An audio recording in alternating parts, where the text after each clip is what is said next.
Morning world, it's 8:25 in the morning on Tuesday the 4th of October. As I speak, it's a void moon. The moon's at the end of Capricorn, and I'm just looking at another combination of sun and moon. This is number 17 on the list. It's the idea of being a Taurus sun with a Libra moon. Now, the one thing they both have in common is that both Taurus and Libra are ruled by Venus. So there's a strong Venusian quality here. The Taurus sun individual is always going to be down to earth, grounded, pragmatic. They're going to have a sense of the material, of the value. They're going to be value driven. Things of what it is that is of value and worth to them. How they accumulate assets, possessions, materials, resources, money, people. The negative side of Taurus can be greed, avarice. They can never have enough. There can be a basic emotional insecurity born out of a fear of never having enough, no matter how much they've got. The neutral side of the same energy gives a practical, down-to-earth, grounded way of managing resources and values. And the positive side of the same energy talks of the ability to be generous, warm-hearted, nurturing, hugging and cuddling, and the feel-good factor. Getting value out of sharing what they have with others and feeling appreciated and loved in return. Very Venusian, very good with food as well. And after all, Venus does like food. The Libra moon personality, well, it's not the best place in the sky for the moon, because Libra at the end of the day is quite an intellectual, whereas the moon does deal with feelings and emotions. But a Libra moon individual, they're always going to see themselves as wanting to be sophisticated, elegant, charming. They're always going to want to be someone who's never going to be explicitly yes, no, black, white. They're always going to see the balance between situations. They're always going to try and take the middle ground. They make great referees, adjudicators, judges, people who stand in the middle and try and bring opposing sides together. But the thing is, with the moon in Libra, there's two challenges here. It can be, what's the word I'm looking for?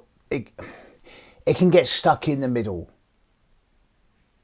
It's all very well being the fulcrum, but sometimes you have to take sides, at least for oneself, to be able to say, but I feel like this, as opposed to guilt tripping oneself about saying, oh, I shouldn't feel like this, or I shouldn't feel like that, I should stay in the middle. And that doesn't work. So people with the moon in Libra can get stuck in indecision. And it can also be wanting to be so refined and delicate and sophisticated that it can price itself out of the market and find itself uncomfortable in dealing with the majority of the world, because there can be a tendency to see the people in the world and the rest of the world as somewhat coarse, gross, unpleasant. So the moon in Libra, whilst it's not snobbish, it does have the ability to be able to be selective of the quality of people it wants to be with. Problem is, of course, you can end up as an island of one. As I said earlier, both Taurus and Libra are ruled by Venus, so there's always going to be a degree of charm with this combination. There's going to be a degree of sophistication, elegance, beauty, or at least the aspiration to beauty, and the willingness to blend and to be all things to all people, at least on the surface. Now, I've only got two examples of famous people with this combination. The author and philosopher Bertrand Russell. Not many people outside the UK will have heard of him. Privileged upbringing, got the Nobel Prize for Literature in the early 1950s, but most famous for being the founder of CND, the Campaign for Nuclear Disarmament.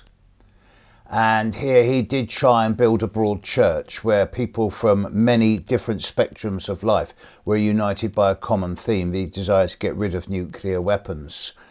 And in that context, yeah, the sensuality of Taurus and the desire for balance of Libra really comes through. And the other person with Taurus Sun and Libra Moon is a classic example. It is Rudolf Valentino. Taurus Sun, Libra Moon, Sun conjunct Mercury, opposite Uranus. His ability to portray different characters and put emotion and feeling into his words was his trademark. It did help that he had a lot of planets in Gemini as well. The Moon in Libra was strongly square his Ceres, suggesting that there were difficulties with female role model imagery. There was always questions around his sexuality.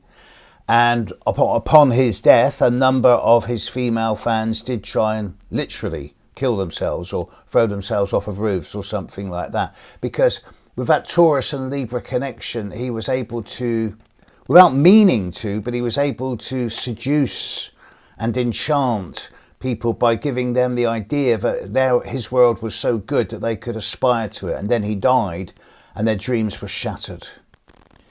So Taurus and Libra combination, gentle, sophisticated, elegant, nurturing, good with food, wants to bring harmony and balance into the world, but sometimes needs to go, actually, no, I'm going to make a stand here and make a decision and make a direct choice and deliberately choose not to do this so that I can do that.